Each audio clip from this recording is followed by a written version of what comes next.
Arthur Vance does not walk into a room. He conquers it. The conference room on the 47th floor is his latest acquisition.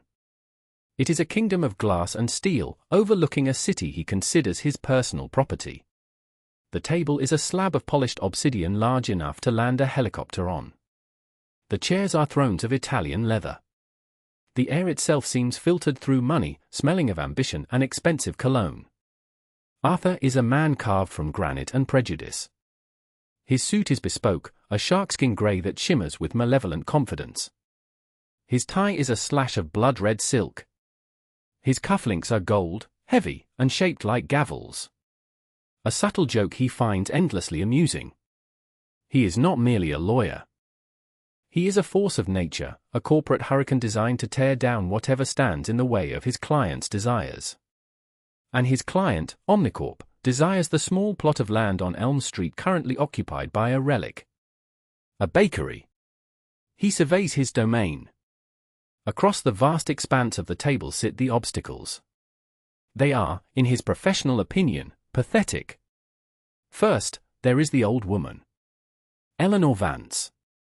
The shared surname is a cosmic insult he has yet to forgive the universe for. She is a small, stooped woman with skin like wrinkled parchment and eyes that hold a deep, weary sadness. Her hands, gnarled from a lifetime of kneading dough, are clasped tightly in her lap. She looks as out of place in this room as a sparrow in a shark tank. Next to her is her counsel. Or what passes for it? A boy, really? Ben Carter. His suit is a size too big, the fabric cheap and shiny. He sweats under the arctic blast of the air conditioning, his Adam's apple bobbing nervously as he shuffles his flimsy stack of papers. He is a lamb being led to a meticulously planned slaughter. And then there is the other one. The young black woman sitting slightly behind Eleanor. She hasn't said a word. She is dressed in a simple, dark blue pantsuit that is clean and pressed but utterly unremarkable. It is the kind of outfit one buys for a first job interview, not for a high-stakes corporate deposition. Her hair is pulled back in a neat, functional bun. She holds a single leather-bound notebook and a pen. A paralegal, Arthur assumes. Or an intern. Maybe a sympathetic niece dragged along for moral support. He dismisses her with a glance. She is a piece of furniture. Irrelevant. Arthur Vance clears his throat, a sound like gravel being ground under a diamond-tipped boot. The room falls silent, save for the hum of the city far below. "Shall we begin?" he booms, the question a mere formality. He has already begun. The moment he entered, the battle was joined, and in his mind, already won. Ben Carter flinches. "Yes, Mr. Vance. My client, Mrs. Eleanor Vance, is here too." "I know why she's here, son," Arthur cuts him off, his voice dripping with condescension. He leans forward, a predator savoring the scent of fear. "She's here because my client, Omnicorp, has made a generous offer of $100,000 for her dilapidated little storefront, and she has, for reasons that defy all logic and good sense, refused it." "It's not a storefront," Eleanor says, her voice quiet but firm, a flicker of defiance in the tired depths of her eyes. "It's my family's legacy. My grandfather built that bakery with his own two hands." Arthur smiles. It is not a pleasant expression. It is a baring of teeth, a threat display. "Madam, with all due respect, your grandfather's hands are dust. And my client is offering you a sum that is 5 times the actual assessed value of your legacy. A legacy, I might add, that is currently in violation of 3 separate city zoning ordinances and is hemorrhaging money." He gestures to a mountain of files at his elbow, manned by a junior associate with the eager, predatory eyes of a velociraptor. "We have financials. We have building reports. We have health code citations from 1998. We have everything. What you have, Mrs. Vance, is a failing business on a valuable piece of land. And what I have is the legal authority to take it from you for a fraction of what we are offering." Ben Carter swallows hard. "My client disputes those claims, Mr. Vance. The zoning violations are trumped up, and the citations are for minor infractions that were immediately rectified. Rectified. Arthur laughs, a loud, barking sound that echoes in the sterile room. Son, you can't rectify structural decay. You can't patch up insolvency. You are bringing a water pistol to a nuclear war. He turns his gaze back to Eleanor, his eyes cold and hard as polished stones. Let me be perfectly clear, Eleanor. I can tie you up in litigation for the next decade. I can file motions and subpoenas until your young lawyer here runs out of paper and you run out of money. I can make your life a living hell. Or you can take the $100,000, retire to Florida, and play bingo. The choice is yours. But it won't be for long. The threat hangs in the air, thick and suffocating. Eleanor shrinks back in her chair, the flicker of defiance in her eyes dimming. Ben Carter looks down at his notes, his face pale. He is out of his depth, drowning in a sea of corporate power he cannot hope to navigate. Throughout this tirade, the young woman in the blue suit has remained perfectly still. Her expression is unreadable. She simply watches, her pen poised over her notebook. Arthur notices her stillness. It irritates him. It is the stillness of a statue, not of a person. He decides to have some fun. And you, sweetheart, he says, his voice shifting to a tone of oily familiarity. Are you getting all this down? Make sure you use small words. I wouldn't want your boss to get confused. He winks at his junior associate, who snickers appreciatively. The young woman does not react. She doesn't even blink. She just meets his gaze, her eyes dark and intelligent. This unnerves Arthur more than any outburst would have. He doubles down, his voice hardening. What's your name, girl? Before she can answer, Ben Carter finds a sliver of courage. Her name is Maya Washington. She's an associate of mine. An associate? Arthur sneers, looking Maya up and down with theatrical disdain. Really? From what esteemed institution did you graduate, Miss Washington? The University of Phoenix Online School of Law and Barbecue. The junior associate chortles again. Arthur feels the familiar surge of power that comes from public humiliation. It is his drug of choice. Maya Washington remains silent. She simply looks at him, her gaze unwavering. There is no fear in her eyes. There is no anger. There is something else. Something he cannot quite decipher. It feels like patience. It is the patience of a sniper. The thought is so alien, so out of place, that he dismisses it immediately. He is letting his imagination run away with him. She is nothing. A nobody. Look, he says, sighing with exaggerated weariness as he leans back in his throne. I don't have all day for this little pantomime. My time is billed at $2,000 an hour. Every second you waste here is a second you are costing my client, and believe me, we will be countersuing for all of it. He fixes his gaze on Ben Carter, the weakest link. Son. Advise your client. Advise her to take the money. This is the last and final offer.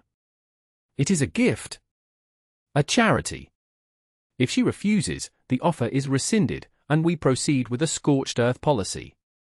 We will file for eminent domain based on the planned city redevelopment project. We will sue for breach of contract on her supplier agreements, which my client happens to now own. We will bury you. Each word is a hammer blow. Ben Carter visibly wilts. He turns to Eleanor, his expression one of utter defeat.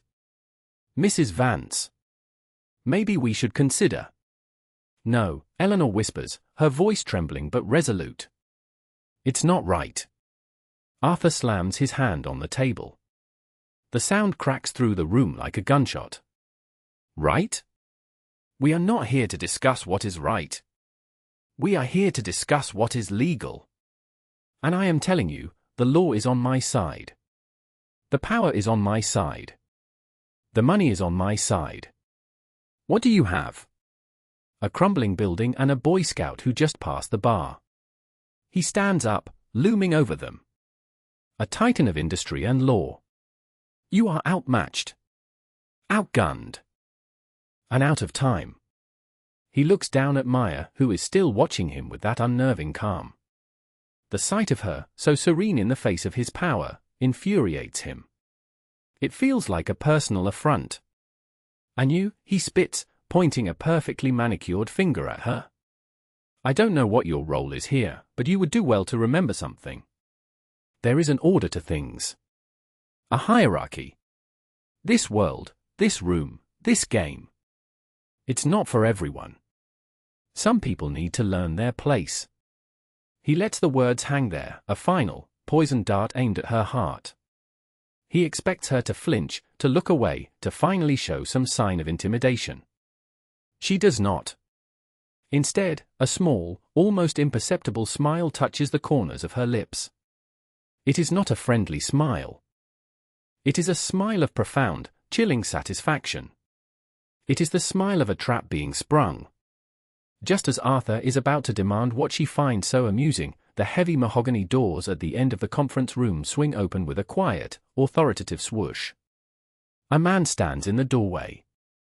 He is older, with a manet of silver hair and a suit so exquisitely tailored it seems woven from shadow and light. His presence fills the room, instantly diminishing Arthur's own. This is not the blustering power of a corporate raider. This is the quiet, immense gravity of old money and established authority. Arthur recognizes him instantly. Jonathan Sterling. Founding partner of Sterling, Crestwood, and Finch. A living legend. A legal leviathan who argued cases before the Supreme Court and advised presidents. What in God's name was he doing here? Sterling's eyes, a piercing shade of blue, sweep the room. They pass over Arthur as if he were a piece of uninteresting furniture. They pass over the cowering Ben Carter and the frightened Eleanor Vance. They land on Maya Washington. A look of deep respect, and perhaps a hint of paternal concern, softens his stern features. Miss Washington, he says, his voice a low, cultured rumble that commands absolute attention. My apologies for the interruption. I was just confirming that the federal marshals have secured the building's exits. Are you ready to proceed? Arthur Vance feels a sudden, sharp stab of cold in his gut. Federal marshals? Exits? What was happening? He turns to Maya, his confusion warring with his ingrained arrogance. What is this? Who is this man to you? Maya Washington slowly closes her notebook. The soft click of the cover echoes in the stunned silence. She stands up, and for the first time, Arthur sees her true stature. She is not a timid intern. She is a woman of immense, contained power. Her spine is steel. Her simple blue suit now seems like a uniform. Her entire demeanor has transformed. The quiet observer is gone. A predator has taken her place. She looks directly at Arthur Vance, her dark eyes holding his with an intensity that makes him want to take a step back. Arthur Vance, she says, her voice no longer soft or hesitant. It is calm, precise, and as sharp as a shard of ice. My name is Maya Washington. I am the lead counsel for the Department of Justice's Special Task Force on Corporate Racketeering, on loan to the firm of Sterling, Crestwood, and Finch. She gestures gracefully towards the legendary lawyer in the doorway. Mr. Sterling is my co-counsel. She then nods towards the trembling young man beside Eleanor. Mr. Carter, our junior associate, has been instrumental in gathering preliminary information for this case. Arthur's mind struggles to process the words. Department of Justice. Racketeering. It makes no sense. This was a simple real estate squeeze.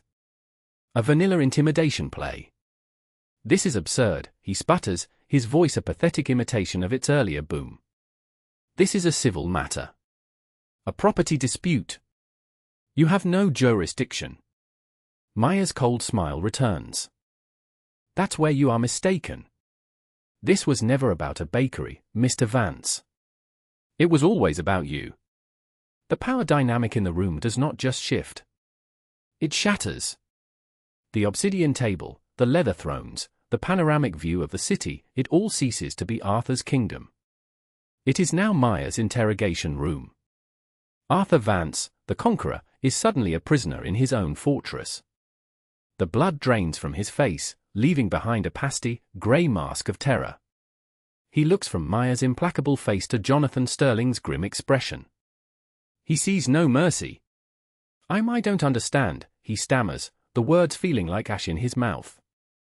Allow me to clarify, Maya says, her voice cutting through his panic. Your preliminary bullying is concluded. The actual deposition will now begin. Only it's not Mrs. Vance who will be deposed. It's you. And every single executive at Omnicorp involved in this fraudulent scheme. She walks to the head of the table, her movements fluid and confident. She places her simple leather notebook down in the spot Arthur had just vacated. It looks more commanding there than his entire mountain of files. You see, Arthur, she continues, her tone conversational, as if explaining a simple concept to a child, we weren't interested in Mrs. Vance's bakery. We were interested in the pattern. Omnicorp, under your legal guidance, has illegally acquired 17 properties owned by minority small business owners in this city over the last 3 years using the exact same playbook. Frivolous lawsuits, manufactured code violations, and relentless intimidation. She opens her briefcase. It is not filled with paper. It is a sleek, silver case containing a laptop and a small, powerful projector. With a few keystrokes, she projects an image onto the large white wall of the conference room. It is a flowchart. A complex web of shell corporations, offshore accounts, and wire transfers. At the center of the web are 2 names, Omnicorp and Arthur Vance. This is a RICO case, Mr. Vance, Maya states, the acronym landing with the force of a physical blow. Racketeer Influenced and Corrupt Organizations Act. We are not just coming for your client. We are coming for your firm. For your partners. For every single person who profited from this criminal enterprise. Arthur stares at the chart, his mind reeling. He sees names. Dates. Amounts. It's all there. His entire illicit empire, laid bare on the wall for everyone to see. How? How could they know? This is inadmissible, he whispers, a desperate prayer. You can't have obtained this legally. Oh, but we did, Maya says, her voice laced with an irony so sharp it could draw blood. We obtained it through a court-sanctioned warrant to monitor the communications of a suspected criminal organization. An organization you happen to be the chief counsel for. We have your emails, Arthur. Your text messages. Your phone calls. We have everything. She clicks a key. An audio file begins to play. It is Arthur's voice, smooth and arrogant, speaking to the CEO of Omnicorp. Don't worry about the old woman, his recorded voice says, echoing through the silent room. She'll fold. They always do. A little pressure, a few scary letters from a firm like mine. She'll be begging us to take the property off her hands. It's the same play we ran on the Rodriguez family with their garage and the Chens with their laundromat. It's foolproof. The recording ends. The silence that follows is absolute. The junior associate, the one who had been snickering earlier, looks like he is about to be physically ill. He edges his chair away from Arthur, a rat abandoning a sinking ship. Arthur Vance feels the floor drop out from under him. The air in his lungs turns to ice. He looks at Maya Washington, truly looks at her for the first time. He doesn't see a young, unremarkable woman anymore.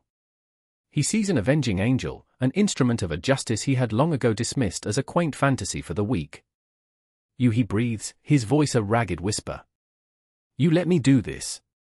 You sat there and let me. I let you show us exactly who you are, Maya finishes for him, her voice devoid of any emotion but a cold, final judgment. I needed to establish a pattern of behavior. I needed to document your specific methods of intimidation and coercion in a controlled environment.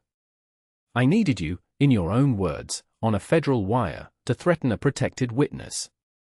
And you did not disappoint. She gestures to her simple notebook. Every insult, every threat, every condescending remark you made today has been recorded and transcribed. It will be entered as evidence of your personal animus and prejudice, which helps establish motive for the conspiracy charges.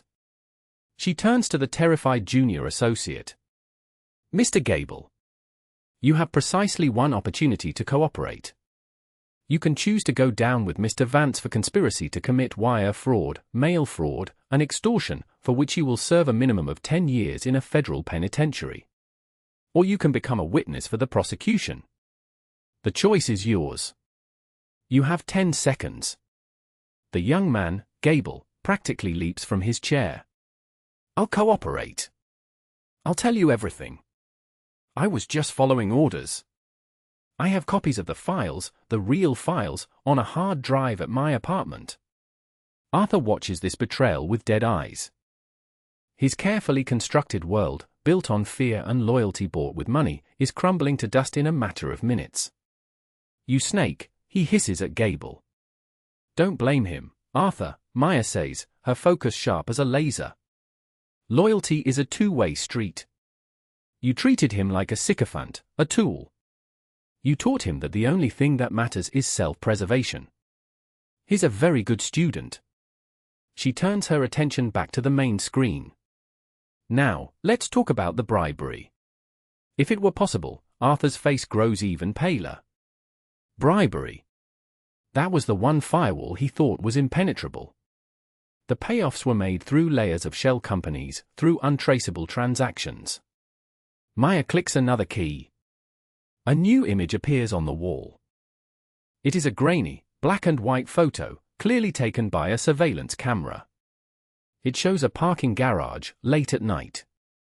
It shows Arthur Vance, his face illuminated by the dim fluorescent lights, accepting a thick leather briefcase from a man whose face is obscured by shadow.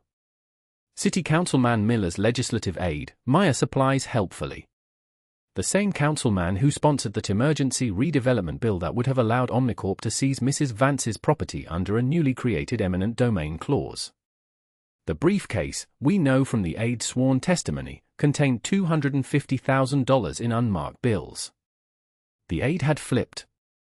Of course he had. He was a small fish. Arthur was the prize. He sinks into his chair, the fight completely gone from him. The sharkskin suit suddenly feels like a shroud. The golden gavel cufflinks feel like manacles. He is no longer a conqueror. He is a specimen, pinned to a board, his corrupt inner workings dissected for all to see. He looks across the table at Eleanor Vance. The old woman is no longer frightened. She is watching him with a look of profound, righteous sorrow. She is not gloating. She is mourning the man he could have been, the good he could have done with his power and intellect. Her pity is more painful than Maya's cold fury. And he looks at Maya Washington. The woman he had dismissed. The woman he had told to know her place. He realizes with a sickening certainty that she has known her place all along. Her place was behind a smoke screen, patiently waiting for him to hang himself with a rope of his own arrogance. Why, he asks, the question a genuine, desperate plea for understanding. Why go to all this trouble? The Department of Justice. Sterling, Crestwood, and Finch. For a rundown bakery? For her? Maya walks around the table until she is standing beside Eleanor. She places a gentle hand on the old woman's shoulder. Eleanor reaches up and pats it, a silent, powerful exchange of solidarity. You think this is about the bakery, don't you? Maya says, her voice softer now, but carrying more weight than ever. You think this is about one little old lady and her plot of land. You still don't get it. She looks at Arthur, her eyes boring into his soul. This is about the 17 other families you ruined. The ones who didn't have a task force watching their backs. The ones who lost everything because they came up against a man like you with a lawyer like Ben Carter. Good, decent people who were chewed up and spat out by a system you so expertly manipulated. She gestures around the opulent room. This is about men who sit in rooms like this and decide the fate of people like Eleanor Vance without a moment's thought for their humanity. Men who believe their power makes them untouchable. Men who believe that justice is a commodity to be bought and sold. Her voice rises, filled with a passion that is all the more powerful for its previous restraint. You asked me to know my place, Mr. Vance. Well, for the last 6 months, my place has been in the dark, watching you. My place has been listening to your phone calls, reading your emails, and building a case so airtight that you will never again be in a position to tell anyone to know their place. Jonathan Sterling, who has been observing the proceedings with a grim satisfaction, steps fully into the room. 2 other men follow him. They are tall, broad-shouldered, and wear the unmistakable plain suits and grim expressions of federal agents. Arthur Vance, the lead agent, says, his voice flat and official. You are under arrest for conspiracy, bribery, wire fraud, mail fraud, and violations of the RICO Act. You have the right to remain silent. The world seems to slow down for Arthur. The agent's words are a distant drone. All he can see is Maya's face. The woman he called sweetheart, the woman he called girl, the architect of his complete and utter destruction. The agents pull him to his feet. They are firm but professional. As they lead him towards the door, he stops for a moment, his pride staging one last, pathetic rebellion. He looks at Maya. You just see a criminal in a bad suit. Maya's expression is unreadable. No, Arthur. I see a man who had every advantage, every gift, and used it to crush the vulnerable. I see a waste. The agents pull him from the room. The heavy mahogany door clicks shut behind him, the sound of a vault being sealed. The conference room is quiet. The junior associate, Gable, is being quietly debriefed by another agent in the corner. Jonathan Sterling is on his phone, speaking in low, decisive tones. Maya Washington walks over to the window. She looks down at the city, no longer a kingdom for men like Arthur Vance, but a place full of people. People like Eleanor. Eleanor Vance slowly gets to her feet, aided by Ben Carter, who looks as though he has just witnessed a miracle. She walks over to Maya, her eyes shining with unshed tears. I don't know what to say, Eleanor whispers, her voice thick with emotion. Thank you isn't enough. Maya turns from the window and takes both of Eleanor's gnarled hands in her own. You don't have to say anything, Mrs. Vance. You stood your ground. You were brave. That's all that mattered. But he was going to take everything, Eleanor says. Yes, Maya agrees, her voice firm. He was. But he made one mistake. The same mistake men like him always make. What was that? Ben asks, his voice full of awe. Maya looks from Eleanor's grateful face to Ben's hopeful one. A genuine, warm smile finally lights up her features, transforming her from a stern instrument of justice into a beacon of hope. He underestimated us. The fallout is not a storm. It is a nuclear winter for Arthur Vance and all who enabled him. The trial is a media sensation, a landmark case that exposes the rotten underbelly of corporate real estate acquisition. Maya Washington, once an anonymous force in the shadows, becomes the face of a new kind of justice. Her courtroom performance is legendary. She is calm, meticulous, and utterly relentless. She does not grandstand or shout. She simply builds a cage of irrefutable facts around Arthur Vance, bar by bar, until there is no escape. The audio recordings of Arthur's condescending and prejudiced remarks are played in open court. The jury, a collection of ordinary citizens, listen with growing revulsion. They see in Eleanor Vance their own mothers, their own grandmothers. They see in Arthur Vance the embodiment of every arrogant bully who ever made them feel small. The junior associate, Mr. Gable, testifies for 2 full days, his voice trembling as he details the inner workings of the conspiracy. He provides the prosecution with every file, every memo, every shred of evidence he had squirreled away as an insurance policy. His cooperation earns him a reduced sentence of 2 years probation and community service. He is disbarred and leaves the city in disgrace, but he avoids prison. Councilman Miller and his aide are indicted next. Facing overwhelming evidence, they both plead guilty, their political careers incinerated. They receive sentences of 5 and 3 years, respectively. The CEO of Omnicorp, a man named Sterling Price who believed his wealth made him immune to consequence, is the next to fall. He tries to fight, hiring a team of expensive lawyers who attempt to portray him as an unwitting victim of Arthur Vance's rogue actions. Maya systematically dismantles this defense, presenting emails where Price explicitly approves of the aggressive acquisition strategy and jokes about clearing out the deadwood. The jury convicts him on all counts. He is sentenced to 20 years in a federal medium security prison and fined a sum so astronomical it effectively liquidates his personal fortune. Omnicorp itself is hit with the largest corporate fine in the state's history. They are forced into a court-monitored restructuring. A victims' compensation fund is established, and the 17 families whose businesses were destroyed by their predatory tactics are the first to be paid. Their reparations are not just financial, they are given grants and support to rebuild, their names and legacies publicly restored. But the harshest judgment is reserved for Arthur Vance. He is convicted on every single charge. At his sentencing, he attempts to make a statement, a rambling, self-pitying speech about the pressures of his profession and the nature of the game. The judge, a stern, no-nonsense woman named Esther Williams, cuts him off. "Mr. Vance," she says, her voice ringing with clarity and contempt. "This was not a game. You wielded the law not as a shield to protect, but as a sword to plunder. You targeted the vulnerable because you believed they were weak. You mocked them because you believed you were superior. You have not just broken the law, you have desecrated its very spirit. Your arrogance was not a byproduct of your success, it was the engine of your criminality." The sentence is 25 years in federal prison, with no possibility of parole for 15. His law license is permanently revoked. The court seizes all of his assets, the penthouse apartment, the collection of luxury cars, the offshore accounts. Everything he built his identity upon is stripped away, leaving him with nothing but the cheap, ill-fitting prison jumpsuit he will wear for the next 2 decades. His sharkskin suit is replaced by coarse orange cotton. His golden gavel cufflinks are gone forever. His downfall is absolute. It is total. It is just. The rewards for the heroes are just as profound. Eleanor Vance becomes a local celebrity, a symbol of resilience and defiance.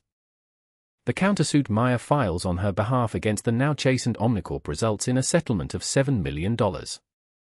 She uses the money not to retire to Florida, but to transform her bakery.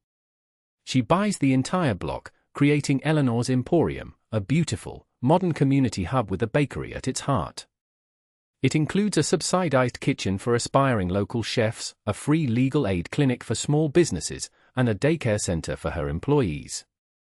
She becomes a philanthropist, a mentor, and the beloved matriarch of her neighborhood.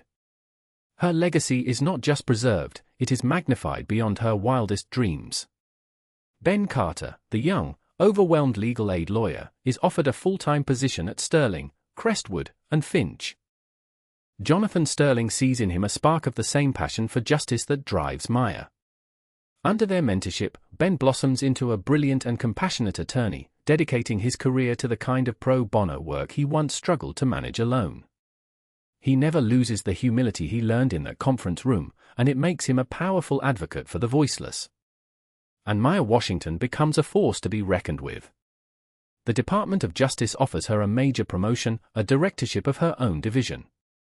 But Jonathan Sterling makes a counteroffer. He asks her to become the youngest full partner in the history of Sterling, Crestwood, and Finch, and to head up a new, massively funded social justice division within the firm. Her mission, to use the full weight and resources of a corporate legal giant to fight for the little guy. To take on the Arthur Vances of the world before they can ruin any more lives. She accepts. Her work leads to systemic change. Inspired by the Omnicorp case, she drafts new legislation, dubbed the Small Business Shield Law, which provides enhanced protections against predatory corporate litigation. It passes with bipartisan support and is adopted as a model by other states across the country. The foundation she starts becomes a national powerhouse, a legal avenger for those who cannot afford one. 2 years later, the scent of freshly baked bread and strong coffee fills the air. Sunlight streams through the large plate glass windows of Eleanor's Emporium, illuminating a bustling, happy scene.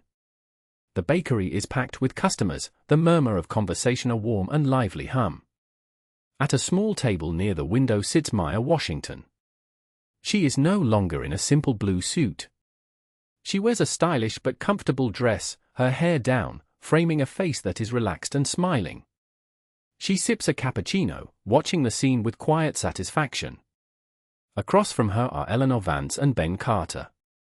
Eleanor looks 10 years younger, her face full of life and laughter. Ben is a different man.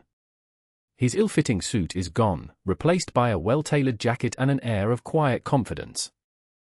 He no longer looks like a boy playing dress-up, he looks like the capable, respected lawyer he has become. The first graduate of our incubator program just signed a lease on her own restaurant, Eleanor says, her voice beaming with pride. A young woman from the shelter down the street. She makes the best tamales you've ever tasted. I heard, Maya says, smiling. I also heard you're a silent partner. Eleanor winks. A woman has to keep her hand in. Can't let you high-powered lawyer types have all the fun. They laugh, a comfortable, easy sound.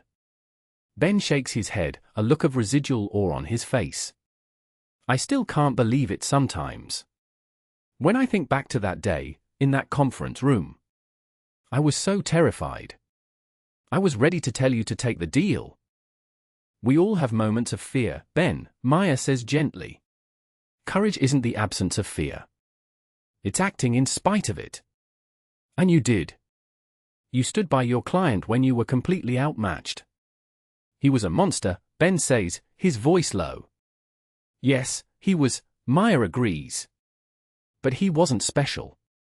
There are thousands of men like Arthur Vance in the world. Men who are drunk on their own power, blinded by their own privilege.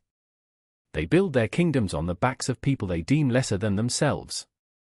She looks out the window, at the people walking by on the street, people of every color, class, and creed. They look at a woman like Eleanor and see a victim. They look at a young lawyer like you and see an obstacle to be crushed. They looked at me and saw nothing. A piece of furniture. An irrelevant girl who needed to be told her place. She takes another sip of her coffee, her expression thoughtful. That is their fatal flaw. Their arrogance is a form of blindness. They can't see the strength in humility. They can't comprehend the power of a community standing together. They can't imagine that the person they dismiss today will be the architect of their downfall tomorrow. Her gaze returns to the room, to the legacy of hope and community that rose from the ashes of one man's hatred. He told me to know my place, Maya says, a final, quiet reflection. And in the end, I did. My place is here. Fighting for this. Ensuring that no one ever has to feel as helpless as you both did in that room that day. Arrogance is a prison of one's own making. It builds walls not to keep others out, but to lock oneself in, away from the truth of the world. Arthur Vance lived in such a prison long before he ever saw the inside of a real one. He believed he was the king of his universe, but he was merely the sole, lonely inhabitant of a world defined by his own ego. His downfall was not simply a matter of legal consequence, it was the inevitable collision of his small, selfish world with the vast, interconnected reality he had chosen to ignore. Justice, in its purest form, is not just punishment. It is the restoration of balance. It is the simple, powerful truth that no one is above accountability, and that the measure of a person is not in how they treat their equals, but in how they treat those they believe to be beneath them. Arthur Vance failed that test. And in doing so, he authored his own, perfectly just, and final chapter.